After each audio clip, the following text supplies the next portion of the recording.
This should be played at high volume, preferably in a residential area.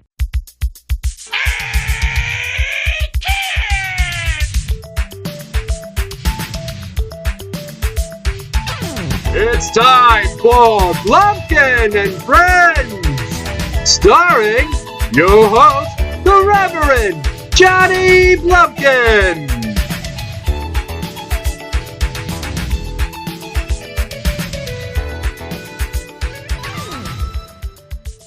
Hey kids, welcome to Blumpkin and Friends. I'm the Reverend Johnny Blumpkin, and with me today is my friend, Neil. And it's the first episode of the new show, the side project to the What Do We Call It podcast called Blumpkin and Friends. Today's topic is my mother. Because if I'm going to start off a show, I might as well exercise some demons and talk about her. Just a little background. My mother is a bitch, and I don't like her. And you may have frequently heard me use the phrase, I can't wait till she fucking dies so I can go to her funeral and kick over her casket. She is about to turn 67 years old. She's 4'11" and weighs north of probably 250. Okay. What's your estimate? Probably about that. I'm at 250 right now. Okay, but you're also 6'3". So if you push me down just straight in the compact, We'd have to crush you 15 inches. I'm 6'5". Are you? Yes. Okay, that's like 16. That's math I can't do. So, and then, well, she's pear-shaped. Would you agree? Yes. She's kind of like an Oompa Loompa. Basically, the best way to describe her to people who have never met her or heard of her is Kyle's mom from South Park. Yeah, but my mom's not Jewish. Just without the Jews. Okay, without the Jew part? Yeah. So, to illustrate the point that I'm not exaggerating about her size to be mean for comedic effect, here's a story. This one time, I was looking for a clean white t-shirt, and I was going down in the laundry room. This is back when I lived with my parents still. And I go down, and there's a basket of clean clothes, and I'm digging through the whites, and I'm digging, and I think I found one. I pull it out, I go to unfold it to put it on. That's when I realized it wasn't a t-shirt. It was my mom's cotton white granny panties. They're that big. They're at least the same size as a large men's Fruit of the Loom undershirt. Or were they perfectly white? Fuck it, I don't know. I wasn't taking the time to look. There's probably some goddamn greasy menstrual stains. And, I don't even know when she went through menopause. I just remember years ago, we were not having too good of a time getting along. And my dad's like, your mom's going through some changes. Uh-huh. And I'm like, you didn't understand fuck did you at the just say? time. No, I got what he meant. Okay. But I'm like, why don't you just say you think she's going through menopause, dum-dum? He fucking said it, and I don't understand why he felt the need to try to put the blame on her going through the change. But a question about the t-shirts, though. Did you ever think that she might have started to accidentally put on a t-shirt as underwear? As a pair of underwear and ripped it? That'd be an awful thing. Well, first off, there's no elastic at the bottom. And second off, there'd just be like this disgusting mound of hair and fat cunt hanging out of the neck hole. And nobody wants that. Because, true story, in the morning, if you go to her house, she doesn't normally shower till about 1 in the afternoonish. If you walk around her in the morning, she smells like fart and bologna sandwich. It's gross. Yeah. And when she goes pee, it smells like somebody went poop. Which is why, for many years, I called her Poopy Crotch. Yes. And I'd say it, and she didn't like it. And I probably should have got my ass kicked by my dad, but I didn't. But there was a time when she had a different nickname. Yes. And we referred to her as CCA, which stands for Cottage Cheese Ass. And I was talking with Neil today on the phone at work, not doing my job at the moment. And I was trying to figure out the origin of it. And I just thought it was something gross about her having a lot of cellulite. But then you said... Well, I think it originated because we were insulting each other like, young boys do. And one of us said to the other one, well, I'm going to eat your mom's ass out with grape jelly. And then I said, well, I'm going to eat your mom's ass out with cottage cheese. God, that's a disgusting visual. Yeah, so that name stuck. Also, once up at the lake, there was a time when they were having like a campfire out at their place, and they had a bunch of people around. And I forget I think it was her trying to hold in a fart, and it snuck out and was quite loud. So everybody heard it. Was ha ha ha ha when you're in your 50s, and that's somehow just a fat woman farting. Is that hilarious? Yeah. And somebody started calling her pucker butt. And that's the best I can recall that story. So she's had So many fucking nicknames. I've also known that some people have called her treasure troll up at the cabin. Treasure troll? Because she looks like a treasure troll. But her hair doesn't stick straight up. But that's hilarious. I love that. See, this is why I don't go to the lake, because I don't want to be in a confined space with my mom. But why I would probably enjoy going up there would be to go and talk shit about her with all the people that don't like her. Be so like, shh, here he comes. That's her fucking son. Don't say anything. Like, yeah. Don't stop talking shit about my mom on account of me being here, all right? I came here to join in the fun. Let me give you some fuel for the fire. And I think where our relationship went wrong, I could pinpoint it to a trip to Target when I was about 9 or 10. And I was kind of being a brat about not getting a toy. So I got mad and I kicked the shopping cart in front of the check lanes as we were leaving. Yeah. Just out of frustration. And she was like yelling at me. And then on the ride home, she was just fucking laying into me something fierce. And I remember her saying, I hate you so much right now. I'm like, what did you say? You just said you hate me. She's like, no, I said, I hate your behavior so much. I'm like, no, you said you hate me. I just heard you. And you know when you have those Freudian slips and you say what you really mean as opposed to what you should be saying? I'm pretty sure it was at that moment that my life branched off into an alternate universe, completely changing the trajectory of who I would grow up to be right there. Because it was like fucking war from then on out. Yeah. Neil and I have been friends since we were 12. So that's 94. 93 or 94. Yes. So, math. That's he can attest to all this shit. That's why I'm doing this episode with him, because if anybody's going to have enough to back it up, it's going to be him. He spent the most time with her of all my friends. Even though I haven't known him as long as number one fan Tim. But that's another show with another topic. Moving on. Let's talk about the ice cream sandwich thing with my mom. I mean, she didn't get to be fat on accident. Yeah. She claims that I ruined her body when she got pregnant with me. Now, when you have one child and then like 10 miscarriages in addition to that child, I don't think you can really blame me specifically. Yes, you had a C-section because back then I probably took one look at the exit I was going. I was like, fuck you. No, I am not going out that dirty, disgusting porthole. And they had to cut me from her wretched womb. But C-sections really weren't that common as they are now back then. No, but she could have got her ass on a treadmill or gone for a walk or a bike ride and not fucking eating McDonald's and crappy food all the time. Don't fucking put the onus on me. I'm just saying, you don't want to be in denial about where you... I played a part in it, but I'd like to put the blame at like 70-30, not me. I'm the 30. What if she blames it on stress? Well, that's because she's emotionally bankrupt. She is so fucking insane. My dad's called her schizophrenic a few times. Oh, does that piss her off? Oh, she gets so fucking pissed off. And the funny thing about that is she claims my grandma was nuts. And at times she'll tell me that I'm nuts. And I'm like, what if, throwing up air quotes here, it skips a generation and you're the crazy one. You're the black hole of mental illness that sucks everybody else in. Like, grandma was fine and then she had you. And it's just like, well, I probably should have drowned her in the bathtub and claimed it was SIDS. Because back then, in the 1950s, it wouldn't have been investigated too deeply. They were like, oh, baby died? Suddenly? Throw it in a shoebox. Bury it in the backyard. Well, hopefully you don't think it just skips a generation, because then you're in for a world of hurt. Yeah, probably. But I don't know if it would be both of them. Yeah. Yeah, I'd be in for, like, fuckery in stereo. That'd be, oh, God.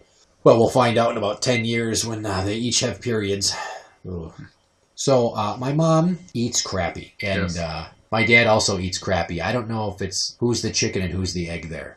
She does the grocery shopping. They go together now, but she used to do it by herself. And she's always loading up on fucking cookies and chips and crappy shit. Yeah, there was always, in that closet behind the TV, there was always snacks. Yeah, what we called the bar. And today, Neil referenced the Y2K thing on the phone. I'm like, what are you talking about? He's like, well, that food. You guys always had, like, tons of bottled water and stuff. I'm like, no. Dude, the amount of groceries that were in the pantry... That's just the amount of shit she bought in the last 2 trips to Cub. Nobody's stocking up for the electrical grid to crash. That's just what we have on hand. 4 bags of Cheetos, 2 things of Chips Ahoy, a ton of pop, and like 4 cases of bottled water, which nobody's touching because she's too busy going through 6 cases of fucking cherry Coke at the time. So she also had an insatiable love of ice cream sandwiches. And I would tease her about it incessantly, and she would get so mad if you ate all the ice cream sandwiches on her. Now what I'd do is I'd eat them all, and then I'd I'd close the box so it looked like there might still be some there, or I'd turn the box around so she didn't know. And then she'd pull out an empty box and be like, why did you leave the empty box? Don't do that. And I'm like, yeah, I got you, bitch. I mean, for a little while, she was known as ice cream sandwiches. Pretty much. That's how angry she would get when they were empty. I'd always be like, oh, did you go to the grocery store? Did you get some ice cream sandwiches, huh? Did you? And she'd be like, oh, fuck you. You're not even funny. Because now the fuck you part I was cool with. Because, we've always had a really messed up way of communicating. And I honestly think more people should just unabashedly say what they feel without having to pretty it up. Like, I don't sugarcoat a lot of shit for my kids. I tell them flat out. Like, we were at the park yesterday, and there was this big dog. And my 5-year-old's standing up on something like 2 feet off the ground. And this big dog's kind of jumping up. And I'm like, get down! And she's like, starts screaming. I grabbed her arm, holding it tight. I'm like, don't scream. If you scream, the dog is going to freak out worse. And she covers her mouth and she's just like convulsing and turning red in the face. She was like trying to hold in the horror. And to me, I imagine that's the same look that Anne Frank had if she had to sneeze and the Nazis were downstairs checking the house. But so there was just some a-hole that let their dog off a leash and run around, or some dog from the neighborhood, or something. No, it was some fucking jackwagon lady and her kid were going through the park, and the dog, it wasn't like a huge dog. It wasn't a mean dog. It didn't bark. It was just kind of excited, and I kind of squatted like he was going to pee. Right by my shoe, of all fucking places. Whole park, right by my shoe. And then it just jumped away. It must have been like a puppy, because it was really playful. It was not at all on a leash, though, or not? No. Oh. Not obeying the leash laws of our municipality. One Christmas, I took an empty ice cream sandwich box. Yep. And I filled it with enough socks to weigh as much as an ice cream sandwich box would if it was new. And I wrapped it. I even had put it in the freezer to make it kind of cold. Yes. And she goes to open it. She's like, oh, really? Ice cream sandwich? I'm like, why don't you have one right now? And she's like, oh, it's already open. And she opens it. She's like, socks? Really? Yeah. You're not even funny. That's stupid. How am I supposed to eat this? Yeah, she didn't get mad. It was at least humorous there. But you mentioned earlier her random movie purchases. Yes. She does this for my kids now. She buys whatever fucking kids' movies on top of the bargain bin at Walmart. Yeah. And then they don't want to watch. I'm like, take it back. She's like, well, I don't have my receipt. I'm like, go back and trade in these 3 shitty $3.74 movies for store credit and get one movie for $10 they might actually like, dumbass. Like, you keep bringing home garbage and it just sits here and takes up space. And be like, stop spending my inheritance. Like those off-brand, every time there's a big Disney release, there's always the off-brand ones. Something like The Reef 2. Yeah. Or Adventures in Zambezia. What the fuck is that? It's a ripoff of Madagascar. Fucking retarded. One thing about my mom that I can attest to with this movie thing is not just that she buys for the kids. She has horrible taste in buying for herself. I remember when she came home one time with, what was that fucking Varsity Blues. I'm just perplexed. I'm almost horrified. Like, why did you buy this? She's like, oh, it looked funny. I'm like, there's a fucking 20-year-old portraying a 16-year-old wearing a whipped cream bikini on the back. Well, or she'll buy a movie because she likes one guy in it. I like that guy. Seth Rogen or somebody, Now, she doesn't know who Seth Rogen is. Well, somebody from back in the day. She's got, oh God, so many stupid romantic comedies. Anything with Jennifer Lopez. She's got a couple fucking Tyler Perry movies.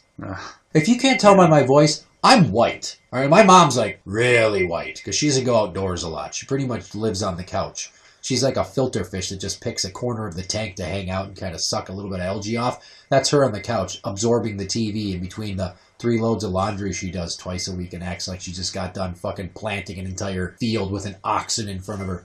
Ridiculous. But yeah, fucking Medea's insert shitty adventure here. She knows one black lady. She's like, I have black friends. I'm like, no, you have a black friend. You have Netta.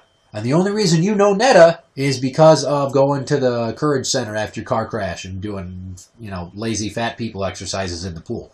And then she's like, well, what about your friend? I'm like, my friend, I'm not going to say her name, is my friend. You only know her because of me. So if I hadn't worked with her and she didn't live down the block 4 houses, she'd never fucking come talk to you. Yeah. Because my mom's just closet racist as hell. I mean, she doesn't admit it.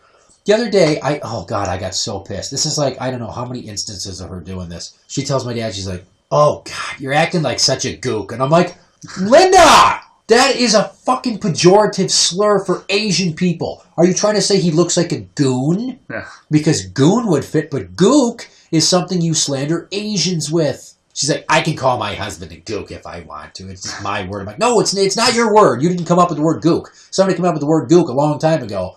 And it probably had a great deal to do with what was going on in Vietnam at the time when it became so popularized. So maybe just go sit back, relax, and watch We Were Soldiers. And maybe you'll understand the whole reference. That's our word. Don't you ever use that word. That is our word. Fucking stupid Linda. God damn it. What else do you want to throw in? Let's gang pile the shit on her. Well, I mean, there's quite a bit of shit talking she did to other people about when we spent in Florida, and I had my dirty clothes over in the corner. How she would always tell people how... She always felt the need to bring up your stinky socks. Yeah. Get it? Sweaty feet. What the fuck you want to do? We were 13 at the goddamn time. Our bodies were going through changes, Linda. We were a race of hormones, and we did not know what was going on. Buckets had to be shit in. Yeah. Screen doors or screens from windows had to be thrown over fences. Light bulbs and glasses and such had to be broken. Yes. And goddamn it, I did a good job of shitting in that bucket.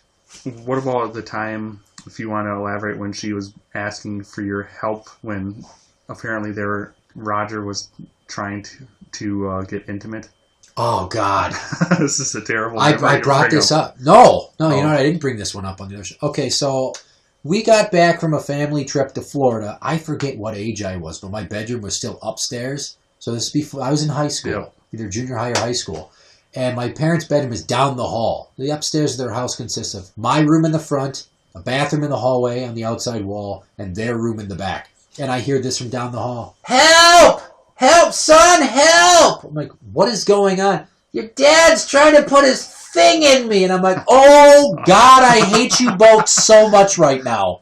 Oh, that's so bad.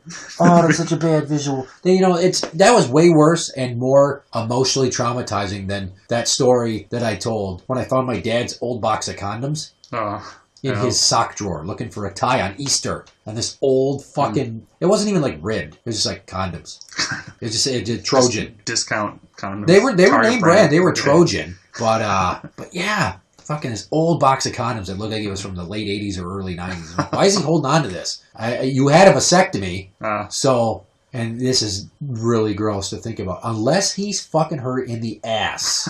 Or maybe just the after stink of pooning her is so gross. Like, I gotta believe that if you're gonna have sex with my mom, you need to be in a well-ventilated area. Because if I told you what her pee smells like in the morning, like poop, what do you think it smells like when she gets moist? I don't want to know. Imagine taking a shit in a tuna casserole and leaving it out in the hot August sun for a week. That is what it probably fucking smells like. And then so I guess I don't blame him for wearing a condom if he does her. But I do blame him for doing anything sexual with her because she has the appeal of like a school bus crash. It's disgusting. It probably smells like somebody threw a piece of cheese in the wall to try to catch a rat. The cheese went moldy and then the rat went to the cheese and died. Next to the moldy cheese? Next to the moldy cheese. Compounding the stink? Yes. I'm surprised he hasn't had an affair. Not just because she's not attractive. I don't want to just harp on her for not being a pretty mom. Like, I'd never want to have like an attractive mom and be like fucking Shia LaBeouf. He's like, my mom's hot. If she was my mom, I'd totally date her. Okay. Way to go. A nice Oedipus complex there, Holes. Fucking Even Stevens. Yeah, so... it's mainly because she's a bitch all the time. Some people are like, you shouldn't talk about your mom. Am I out of line for calling her a bitch? No. She's very bitchy. And even her, like, moderate bitchiness is so intense. It borders on cuntiness. That's taking it up a notch. But, you know, and my hatred for her stems from how she handles social situations and her crappy parenting. Like, her reasoning behind everything was to threaten me. Was kicking you out? Yeah. Yeah. Always to threaten to kick me out of the house. If I ever catch you drinking or using drugs, I'll throw your ass in treatment. Treatment for somebody that tries a drug or booze one time. Smoked a cigarette, you're going to treatment. Well, no, I never got to that. She's like, when I quit the church, when I gave up... how did that conversation go? I just told her, I flat out told her that I was giving up Catholicism for Lent. She's like, that's not funny. We send you to Catholic school and pay all that money for you to say this and to leave the church. You need to go back to church or your ass is going to be out of here. You better stop saying those things. At some point, I imagine both of my daughters will have differing views than me. Yeah. But my main reaction is not going to be, how fucking dare you? It's going to be like, okay, why don't we sit down and have a conversation intelligently and maturely and quiet voice, volume, but how you got to your conclusion and how I got to mine. And maybe if I tell you how I got to where I'm at, it'll give you a better understanding of how you somehow buck the trend in whatever you're doing. That's how you handle it. My senior pictures when she made me grow my hair out. Yep. Right? I buzz my hair off, and I have for the last 18 years. I haven't changed my look in almost 2 decades because I found one that works for me. And me with hair just fucking looks stupid. This is a bowl cut. That's what it was. It was me with a bowl cut, and then I shaved my head. And I'm like, okay, done. Bye, bowl cut. So she made me grow my hair out for 3 months. I didn't get a haircut at all. It wasn't styled. It was just like out. It was like a white boy quarter fro, and it just looked stupid. And she told me, if you cut your hair for these pictures, you better not ruin it. I will kick your ass out. You'll be out of here. Everything is, you'll be out of here. Well, why don't you tell me how you really fucking feel? How you want me out on the street, dummy? Clearly, I should have just made my... Oh, she used to threaten to make me an emancipated teenager, too. Always threats. It's like, tough love is like riding your kid hard so they do better. To try to guide them towards what you think their actual potential is so they can realize it. Not her, man. She fucking rode me like a mule in the Mexican desert. Did she used to get upset when you, on pictures when you were younger, when you had braces and you didn't smile, you just did the teeth out braces showing? I only did that like 1 or 2 times. Oh, I thought that was your thing. No, I did that like a couple times. But I don't smile for pictures, really. I don't smile. If you saw me and you just, like at a distance, you would think that I was pissed off or going to kill you. The average person. I have what is known as permanent asshole face. The female version is known as resting bitch face. But me and Jeremy Renner, we take it to like a new level. That's just, my face is stuck that way. Maybe because I've been emotionally abused for so many years. I'm just angry at the world. Well, everybody says that, and then all of a sudden they visit the proctologist and their face changes. Yeah. Well, my face might be, This is what my life's been missing. You, sir, you are a treat. And you take your sweet time back there. I really like what you're doing with your index finger right now. It kind of tickles, but it also hurts and feels good at the same time. So you just, whenever you're done. And then ask them, do you smell gingerbread? I smell gingerbread. It smells nice. What's some other times that she's flipped out that we could talk about? Up north, there's a casino within about 20 to 30 minutes. So everybody who goes up north, a lot of them go visit the casino on the weekend. Yeah.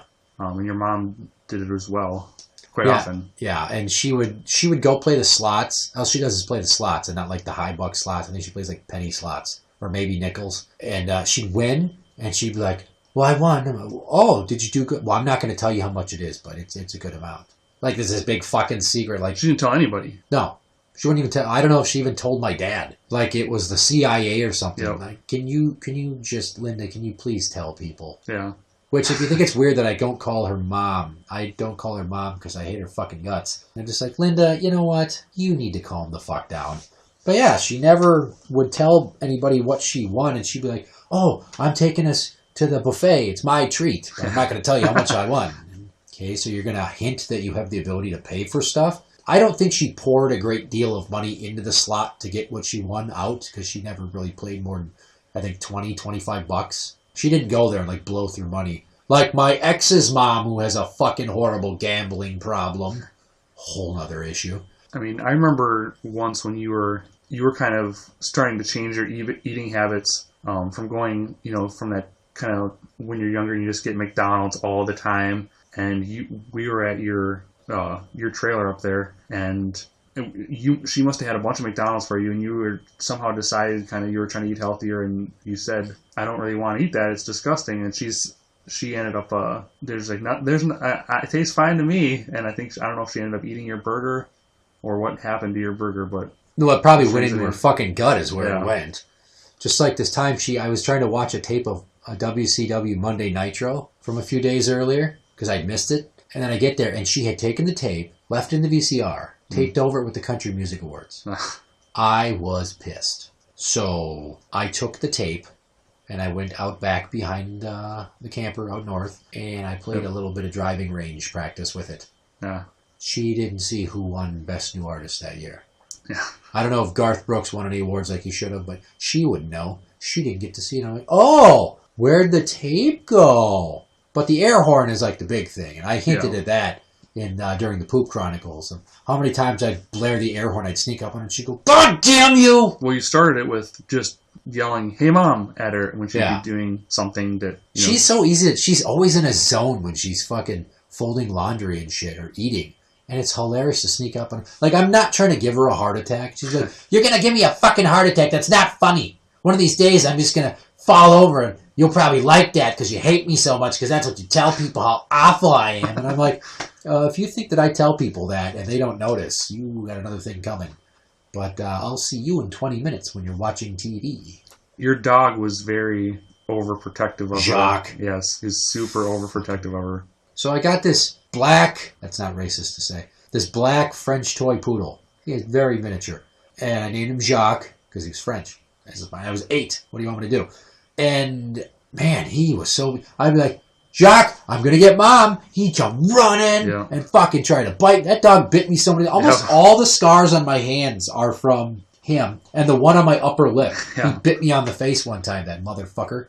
And I just like to point out, if I may, the weird instance one time we were sitting there up at the lake and you're like, "Hey, watch this." And the dog was standing there. And you leaned over and you went, "Bing!" And you flicked his dick. Oh. You did that. I thought of that today. I remember that. When I was trying to think of stuff that I could relate about my mom, I was like, "God, there was that time when Neil really oddly flicked Jacques' dick." Just bing! I'm like, "Why are you flicking my dog's wiener, you weirdo?" I don't know. I think he must have pissed me off that day or something. I don't know. He might have bit me.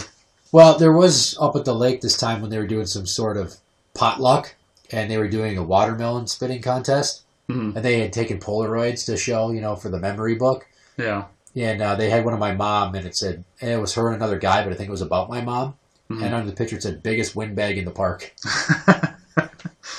Oh, God. And it's funny, because I asked my dad, like, once I got this house, we were down here fucking around with something in the workshop one day. I'm like, "Dad, has she always been like this?"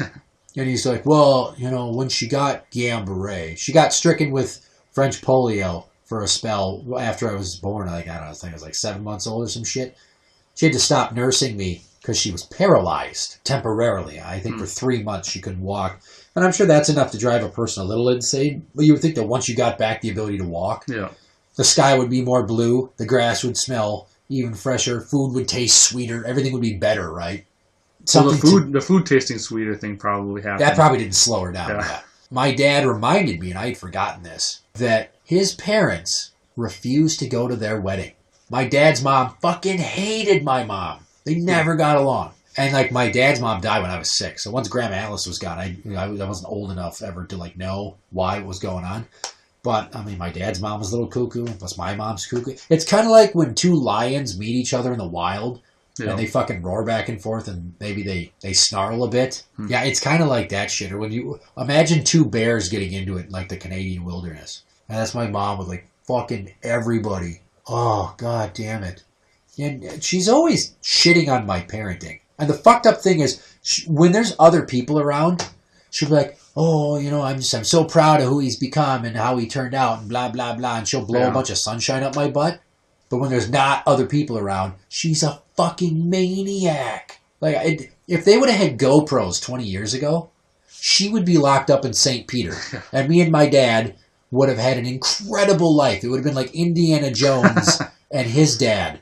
Plus my sister in the wheelchair. I don't know how she factors into this, but not my mom.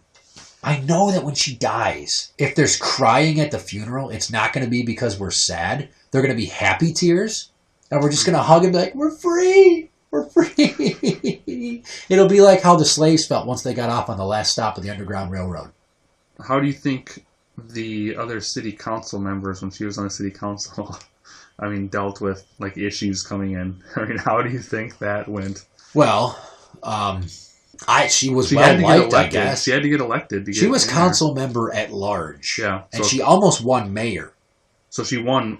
How many terms was she in there for? A couple? 2. Okay. And then she would have had a 3rd term and probably a 4th, but she ran for mayor and lost. So the mayoral race was the same time as the member at large. Yeah. So she couldn't repeat. And then she was thinking about going again after like a 2-year absence.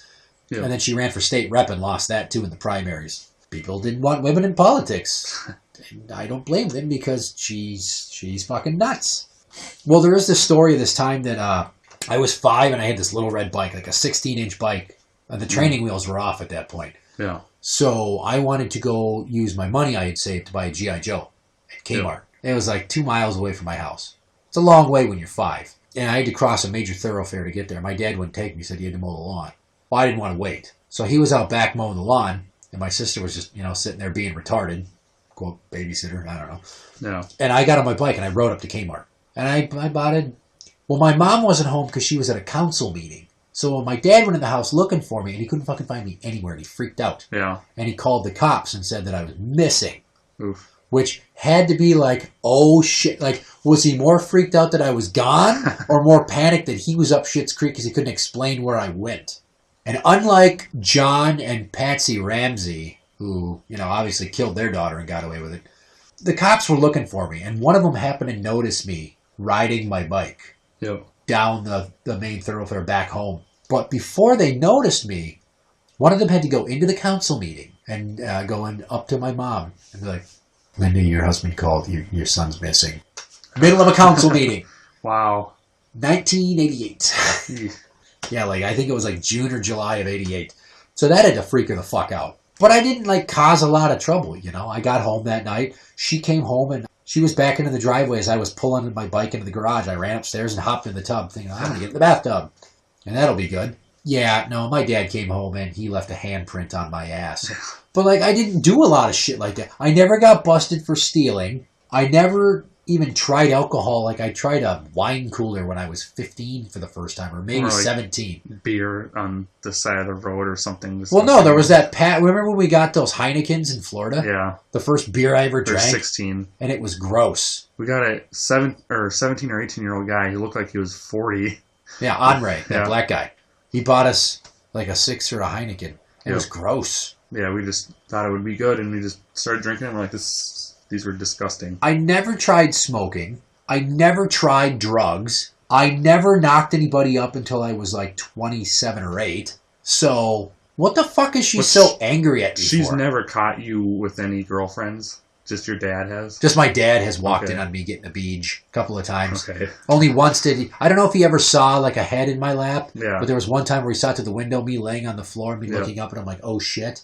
And then I pushed her off me, jumped on the couch, and she sat down, and my dad came in just with this weird grin on his face. Yeah. And another time when he came home, and once again, my dick was in the same girl's mouth. And I pushed her off me, and I quick tightened my pants up. Now, my mom's almost caught me a number of times. There was an instance where she came in the room when I was dating Leslie. Yep. And I just threw a pillow over Leslie's. Her pants were up to her knees, and she had her legs crossed. She had the pillow over her vagina. And my mom was like, what's going on here? I'm like, nothing. And she pulled the pillow off. And Leslie, had to cover herself with her shirt. She's like, what are you doing down here? Well, let's see. We're 17, and you left us alone in a basement. I'm pretty sure we were fucking. That's what teenagers do. The first time she thought I was having sex, I was 14 or 15. She called the girl's mom. Oh.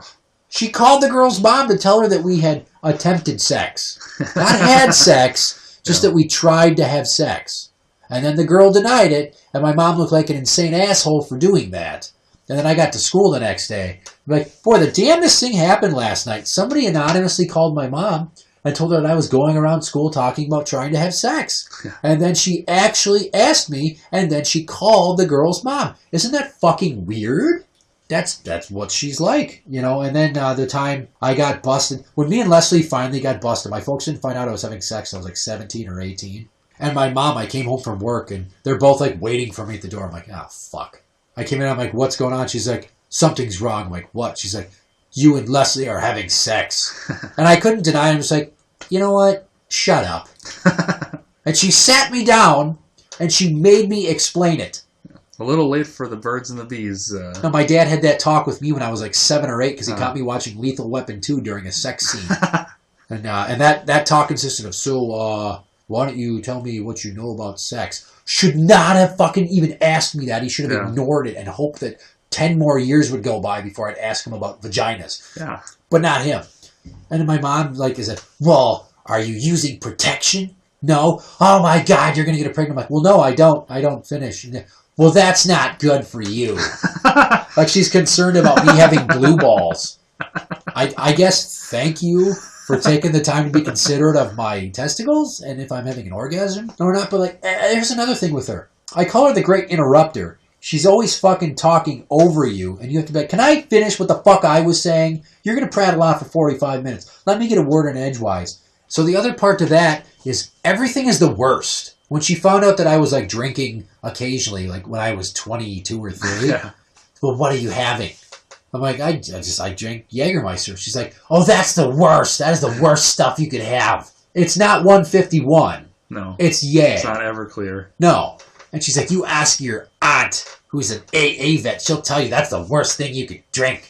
I'm pretty sure battery acid's the worst thing I could drink. This is Jägermeister. It tastes like cough syrup, and I've never been drunk, so fuck you. It just makes me feel a little warm. It relaxes your inhibitions. It makes you horny. It's like slut juice is what it is. Everything's the worst. What did you eat? What are you eating? Oh, that's the worst possible thing you could have right now. Or that's the worst possible thing you could do if you think you have an injury of that. And, well, that's the worst possible show you could have on if the kids are home. I think it's the fucking worst. Which leads back into what I left off on a while ago with her questioning my parenting. Is if I'm not hovering over my kids all the fucking time, I'm apparently not doing a good job of parenting them. If I'm not screaming at them all the time, and you need to teach them. My kids are 5 and 3. The 3-year-old just turned 3 not even a month ago. And she's pretty wild. You think I'm going to force her to act one way versus the other? Has she driven off any of your past girlfriends? 'Cause I know they've gotten into it with Leslie and with some others. Yes. They all talk about how fucking crazy she is. Only one girlfriend has really ever liked her. Yeah. Like my ex thought she was nuts. Not just because I told her she was nuts, because she met her. Yeah. Although times she'll go, well, she was nice to me. And I'm like, that's what she wants you to think. Yeah. You stupid bitch. She wants you to think she's nice. If I don't see her in a long time, she'll be the nicest person in the world to me.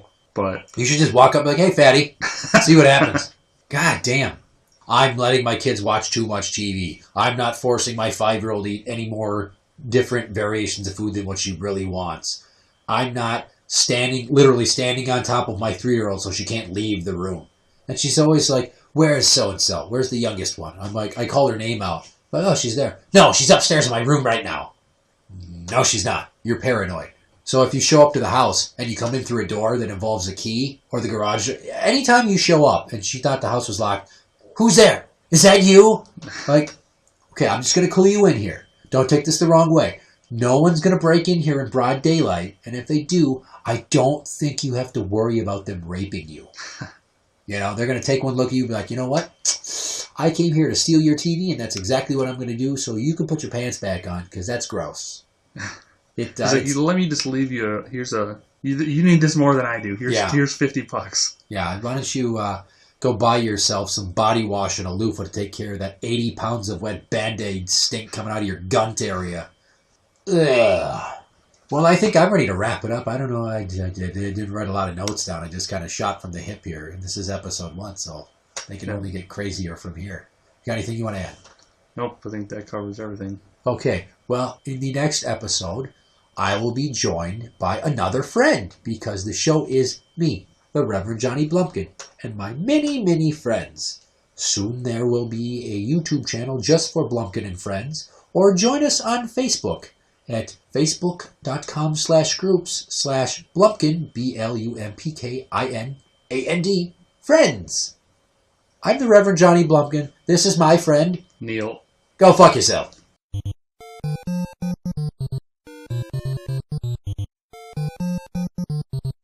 Oh, God damn you! You son of a bitch! God, I'm so fucking tired of your shit! Keep that shit up your belly out of here!